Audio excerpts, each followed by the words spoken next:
Hello everyone, कैसे हो guys आप सभी। आशा करती हूँ सभी अच्छे होंगे, स्वस्थ होंगे।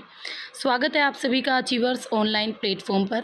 आज की इस वीडियो में मैं करवाने जा रही हूँ आपके साथ एचटेट पीजीटी ज्योग्राफी का 2016 का क्वेश्चन पेपर। और इसमें हम अपनी सब्जेक्ट से रिलेटेड यानी 91 से 150 के जो क्वेश्चंस हैं उस 60 क्वेश्चंस हम डिस्कस करेंगे।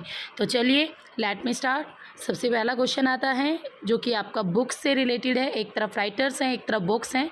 तो चलिए देखते हैं इसका राइट आंसर क्या होगा। डेविड हार्वे की जो फेमस बुक थी, और कार्ले रीटर है। रीटर की देखो सबको पता आड़-कुंडे, रीटर की आड़-कुंडे फेमस बुक है। तो ये दोनों ऑप्शन तो आपके पहले ही कट गए। ठीक है, पीटर हैगेट और रिचर्ड हानसन। अब जो आपका हार्वे था, हार्वे की फेमस बुक थी explanation in geography. Carl Ritter की थी डाई आड़-कुंडे। और उसके साथ पीटर हैगेट की बात करें तो उनकी थी locational analysis in human geography. और हार्टसन की थी perspective in the nature of geography. ठीक है, तो इस तरीके से आपका ऑप्शन नंबर 4 करेक्ट हो जाएगा। तो आपको बुक्स अच्छी तरीके से करनी है, क्योंकि एग्जामिनर का हर बार का जो क्वेश्चन पेपर होता है ना, वो अलग ही होता है। ये नहीं होता कि लास्ट ईयर ये क्वेश्चन आए थे तो ऐसा ज़रूरी नहीं है इस ईयर भी उसी टॉपिक से रिलेटेड आपके क्वेश्चन आए। डिफरेंट टॉपिक से डिफरेंट क्वेश्चन हर बार एग्जामिनर पुट करता है, और एस्टेट के एग्जाम में तो यही देखा गया है। अलकनंदा नदी भागीरथी से मिलती है। तो अलकनंदा नदी भागीरथी से देवप्रयाग में मिलती है ना। अलकनंदा और भागीरथी दोनों मिलती हैं देवप्रयाग में, और वहीं से ही गंगा का नाम गंगा पड़ता है। कर्णप्रयाग पर कौन सी मिलती है भाई? अलकनंदा के साथ मिलती है पिंडार नदी।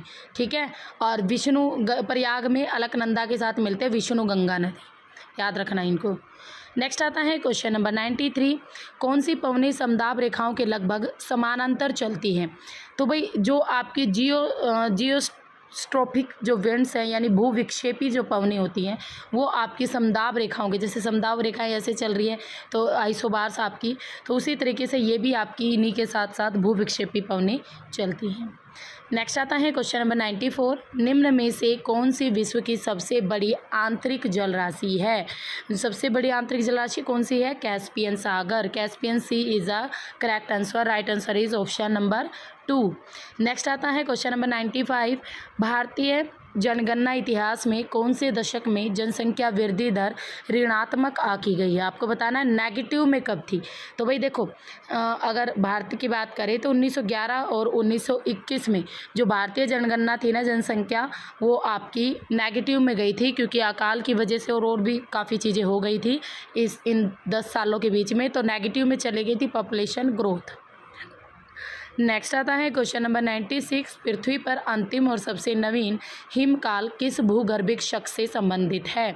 तो अंतिम और नवीन की बात करें तो वो आपका अभिनूतन यानी पैलियोसीन वाले काल से संबंधित है। तो right answer is option number 2। Next आता है क्वेश्चन नंबर 97। निम्नलिखित हिंद महासागरीय धाराओं में से कौन सी ऋतुवत प्रकार की धारा है?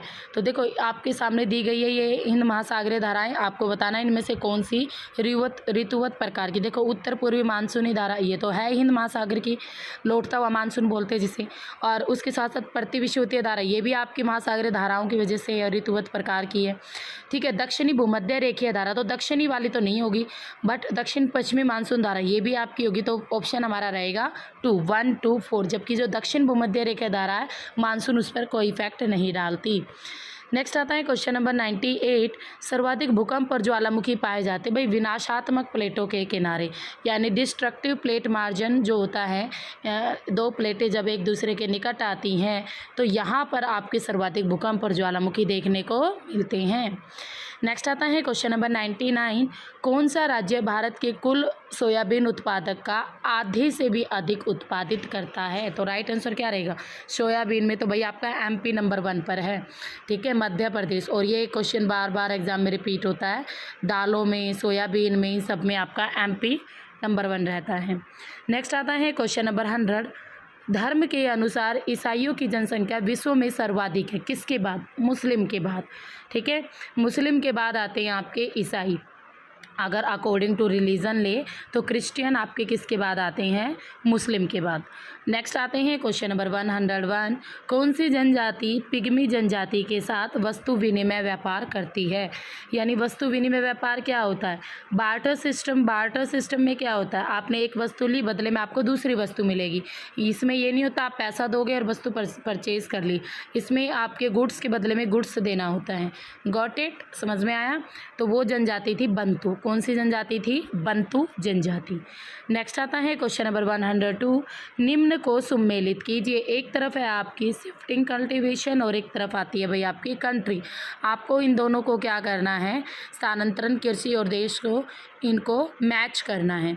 और ये क्वेश्चन मैंने अभी उसमें पेड कोर्स में भी आपको बिल्कुल डिटेल में कराया कि कहाँ पर और किस नाम से जाना जाता है आपकी शिफ्टिंग एग्रीकल्चर को।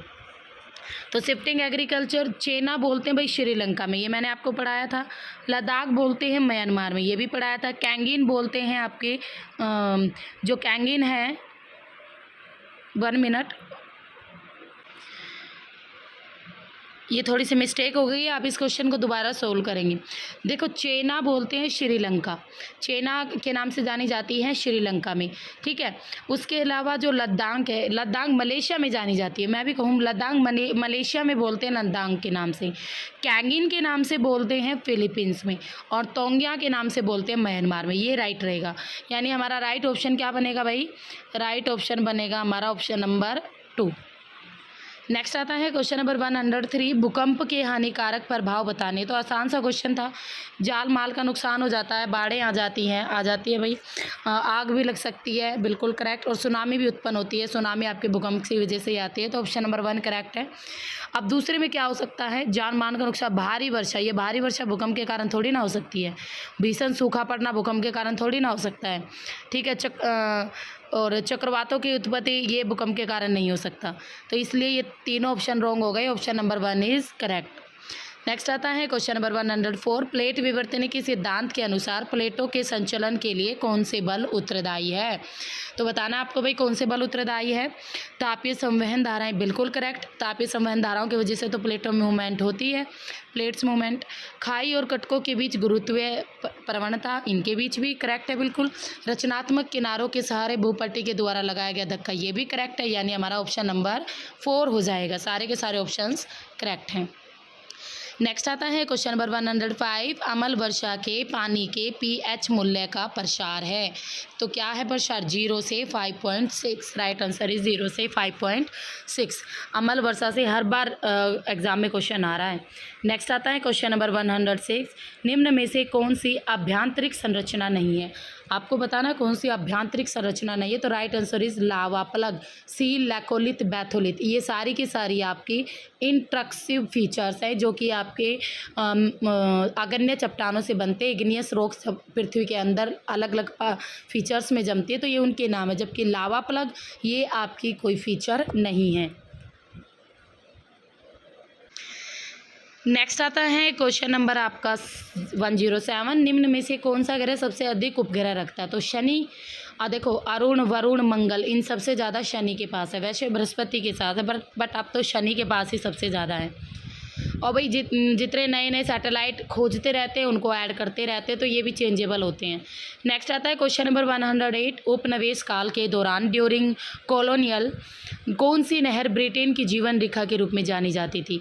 तो आपको बताना Britain, life line of Britain. तो किसे कहते थे, Britain, life line of Britain के नाम से जानी जाती थी स्वेज नहर। तो right answer is Suez canal, क्योंकि मैक्सिमम जो ट्रेड होता था वो स्वेज से ही करते थे।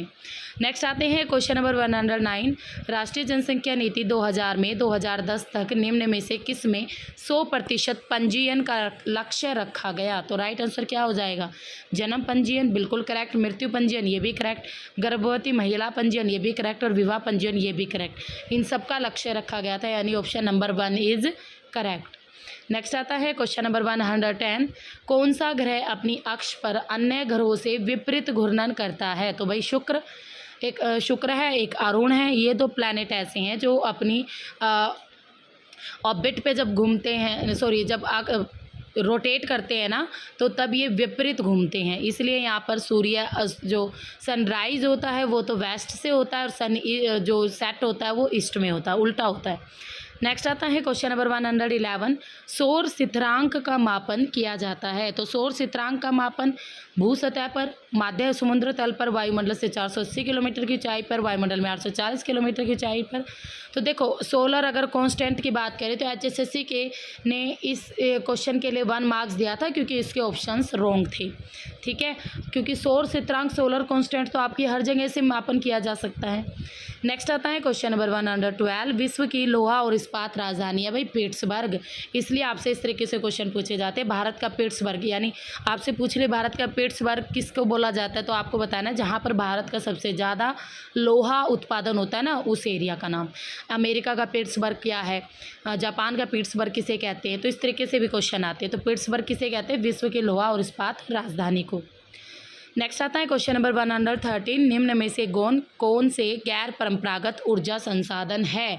आपको बताने कौन से ऊर्जा संसाधन है गैर परंपरागत। देखो सौर ऊर्जा, पवन ऊर्जा, भूतापीय ऊर्जा, जल विद्युत ऊर्जा और ज्वारीय ऊर्जा। तो यहाँ पर अगर हम बात करें गैर परंपरागत ऊर्जा संसाधन, तो राइट आंसर क्या होगा। देखो सौर ऊर्जा तो हमारी है, पवन ऊर्जा भी है, और भाई आपकी ज्वार ऊर्जा भी है, ज्वार भी आते रहते हैं। और इसके साथ साथ अगर हम देखें तो भाई आपकी जो जल विद्युत है वो जल से बनाई जाती है, बट भूतापीय ऊर्जा को इंक्लूड किया था HSSC ने, तो उनके अकॉर्डिंग जो राइट आंसर रखा था HSSC ने ऑप्शन नंबर 4 रखा था। बाकी तुम चेक कर लेना, क्योंकि HSSC भी यही काम करती है, आधे क्वेश्चंस के गलत आंसर देती है, बट एस्टेट में 4 ऑप्शन को ही करेक्ट माना था उन्होंने। अफ्रीका महाद्वीप का सर्वाधिक चाय उत्पादन करने वाला देश कौन सा है, केनिया। अफ्रीका में सबसे अधिक चाय उत्पादन करने वाला देश कौन सा है, केनिया। नेक्स्ट आता है क्वेश्चन नंबर 115, और 2014 में देखो भाई 2014 का क्वेश्चन पेपर आपको नहीं मिलेगा, क्योंकि 2014 में एस्टेट कंडक्ट ही नहीं हुआ था, ओके। 2015 में, 16 में, हर पेपर में ये क्वेश्चन आया हुआ है। कभी ऊपर पूछ देते हैं कि प्राथमिक तरंगों का छाया क्षेत्र यानी शैडो जोन बताओ कौन सा था, ठीक है, तो हर बार क्वेश्चन आता है। तो ये आपका 103 से 143 डिग्री क्या है, ये प्राथमिक और द्वितीयक तरंग यानी P और S जो वेव है उनका शैडो एरिया है। ये ऐसा एरिया है जिस एरिया में वे एंट्री नहीं कर पाती, तो 103 से 143 डिग्री के बीच वाला एरिया। नेक्स्ट आता है क्वेश्चन नंबर 116, जनसंख्या पिरामिड आरेख किसकी तुलना के लिए एक महत्वपूर्ण सांख्यिकीय आरेख है। लिंग संगठन, रोजगार संरचना, जनसंख्या परिवर्तन के स्तर और आपके जलवायु की आयु या आयु संरचना। तो यहाँ पर हम बात करें तो देखो भाई आपके रोजगार संरचना को इंक्लूड नहीं किया जाता, बाकी लिंग हम सेक्स कंपोजिशन बनाते हैं, स्टेटस ऑफ पॉपुलेशन भी दिखाते हैं और एज स्ट्रक्चर भी दिखाते हैं, तो ऑप्शन नंबर हमारा 4 करेक्ट होगा। नेक्स्ट आता है क्वेश्चन नंबर 117, निम्न को सम्मिलित कीजिए। यहाँ पर आपको कुछ थ्योरीज दी गई हैं, तो चलिए ऑप्शंस निकाल लेते हैं, इनको थोड़ा छोटा करके देखना पड़ेगा आपको, ठीक है। तो भाई कोबर महोदय का था तापीय संवहनीय धारा सिद्धांत, होम्स महोदय का था तापीय संकुचन सिद्धांत, जेफरीज की बात करें तो भूसन्नति निर्माण सिद्धांत, और डेली का था महाद्वीपीय फिसलन सिद्धांत। ये सारी थ्योरीज थी और ये सारी की सारी मैंने पेड कोर्स में डिटेल में आपको करवा रखी है, तो डोंट टेंशन मत लेना किसी भी चीज़ की, सिलेबस कंप्लीट है आपका पूरा। निम्न में से किन्हें अनाच्छादन प्रक्रिया में शामिल किया जाता है। तो भाई अनाच्छादन प्रक्रिया में शामिल किया जाता है एक तो अपक्षय को और एक अपर्दन को, निक्षेप को शामिल नहीं किया जाता। अनाच्छादन यानी डेन्यूडेशन, इस प्रोसेस में क्या होता है, यानी मिट्टी का कटना और किस प्रकार से वो कटी है, चट्टानों का टूटना, ये सब कुछ आता है। तो अपक्षय और अपर्दन, वेदरिंग और एरोजन, इन दोनों को शामिल किया जाता है।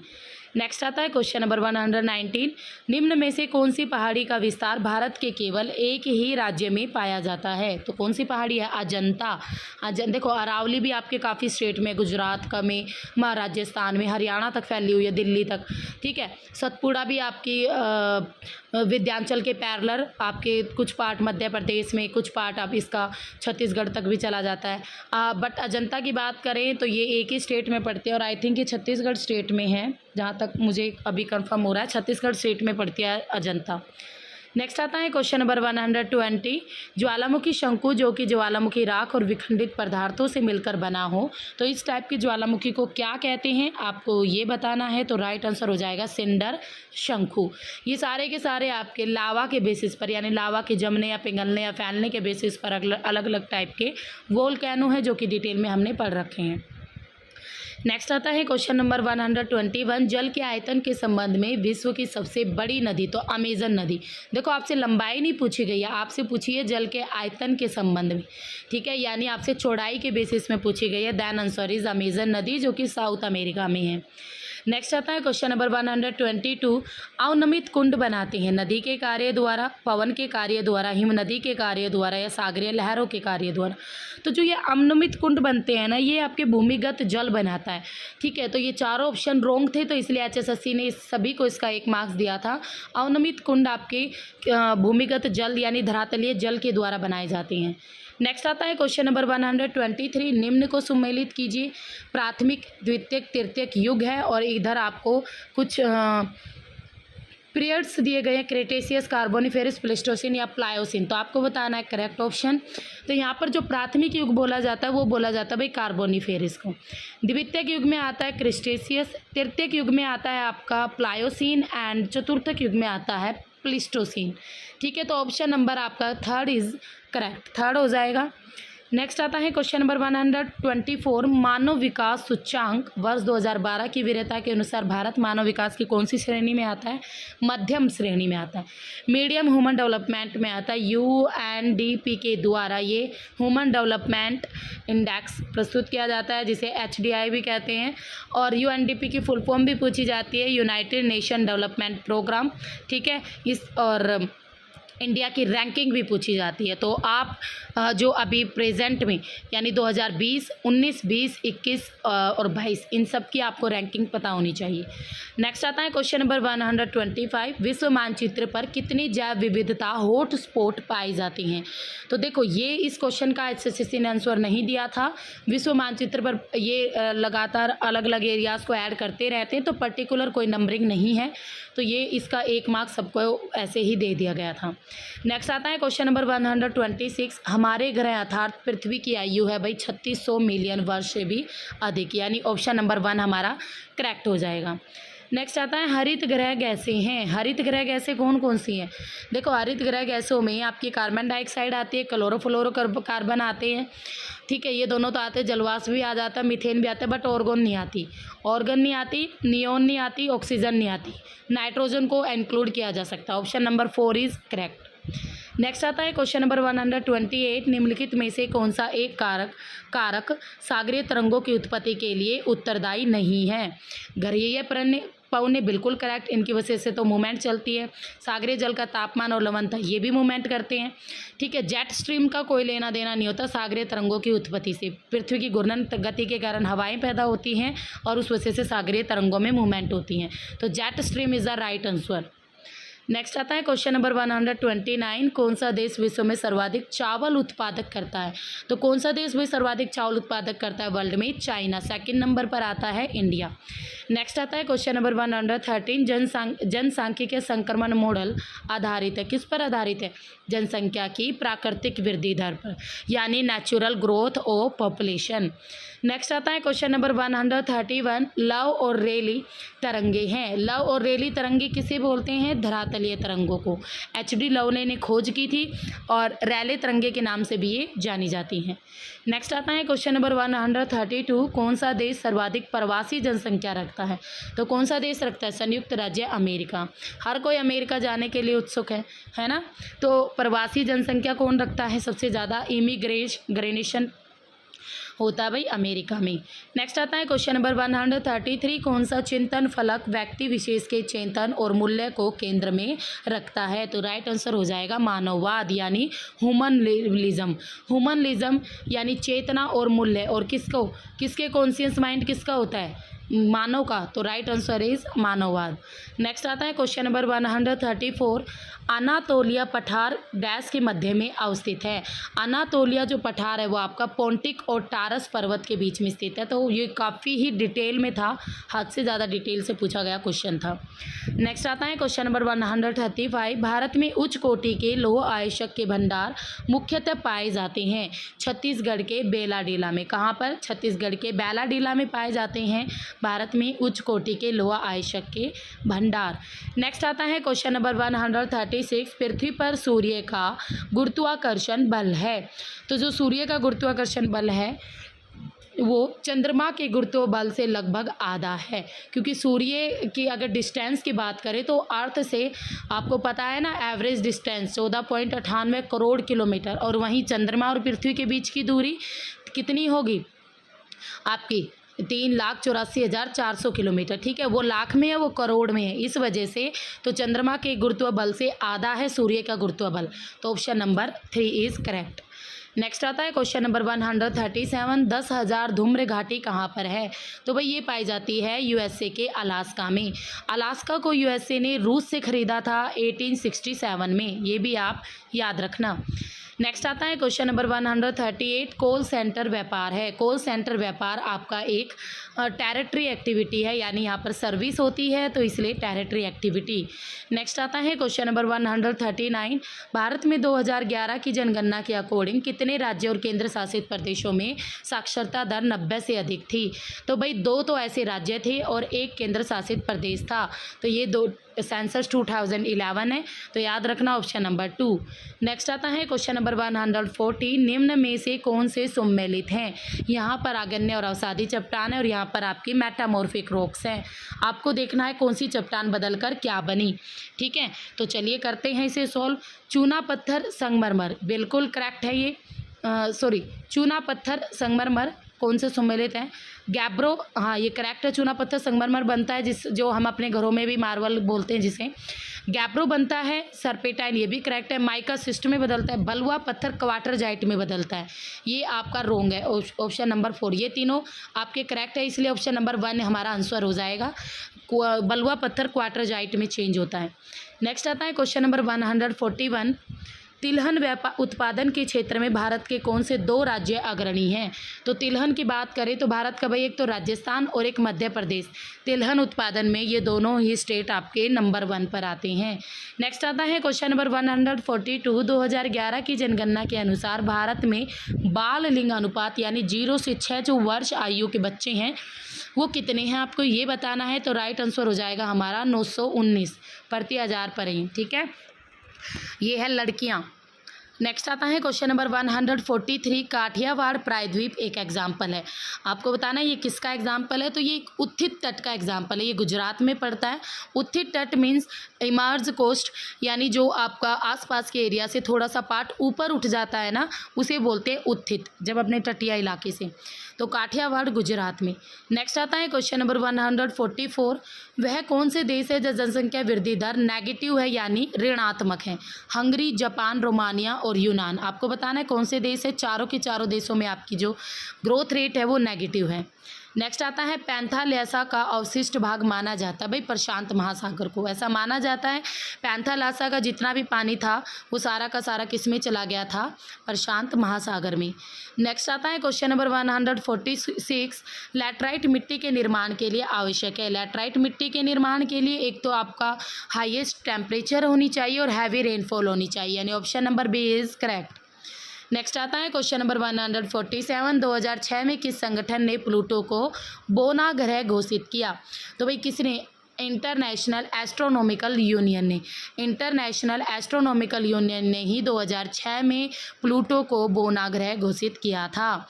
नेक्स्ट आता है क्वेश्चन नंबर 148, उष्णकटिबंधीय महाद्वीपीय गर्म अस्थिर वायु राशि प्रदर्शित की जाती है। तो ये वायु राशि आपकी CTWU द्वारा दिखाई जाती है। ठीक है, उष्णकटिबंधीय गर्म अस्थिर वायु राशि CTWV। नेक्स्ट आता है क्वेश्चन नंबर 149, भारत का कौन सा राज्य उत्तर पूर्वी मानसून हवाओं से वर्षा प्राप्त करता है? भाई तमिलनाडु। उत्तर पूर्वी यानी लौटता हुआ मानसून, और लौटते हुए मानसून से भारत में सर्दियों में बारिश एक ही राज्य में होती है, तमिलनाडु। और कई बार ऑप्शन में तमिलनाडु ना देकर इसका कोस्टल एरिया दे देते हैं, तो उसका नाम है कोरोमंडल तट। तो दोनों करेक्ट याद रखना, तमिलनाडु स्टेट का कोरोमंडल तट, सर्दियों में बारिश होती है। नेक्स्ट आता है क्वेश्चन नंबर 150, और आज का हमारा last question paper last question है ये। एक बात मैं आप सभी को बता दूं, अब अचीवर्स एकेडमी ऐप पर आपका पीजीटी ज्योग्राफी और आपका नेट ज्योग्राफी का पेड कोर्स अवेलेबल है, और इसके साथ साथ आपको हैंड रिटन नोट्स भी वहाँ पर प्रोवाइड किए गए हैं।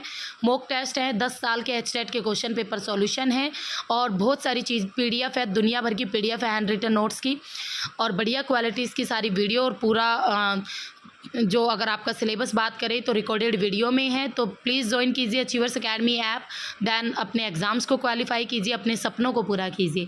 ठीक है, तो ये एक बेस्ट सोर्स रहेगा आपके एग्ज़ाम को क्वालिफाई कराने के लिए। 150 GIS एक संक्षिप्त रूप है। तो GIS एक संक्षिप्त रूप है किसका? जियोग्राफिकल इंफॉर्मेशन सिस्टम, यानी हमारा 4th ऑप्शन करेक्ट हो जाएगा।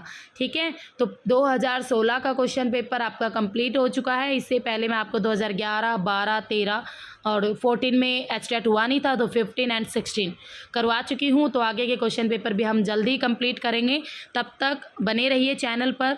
ठीक है, और मेरे चैनल के साथ भी जुड़िए, स्टडी विद दीपा सैनी, उसको भी अपना प्यार दीजिए। तो फिर मिलेंगे, तब तक के लिए हैव ए नाइस डे।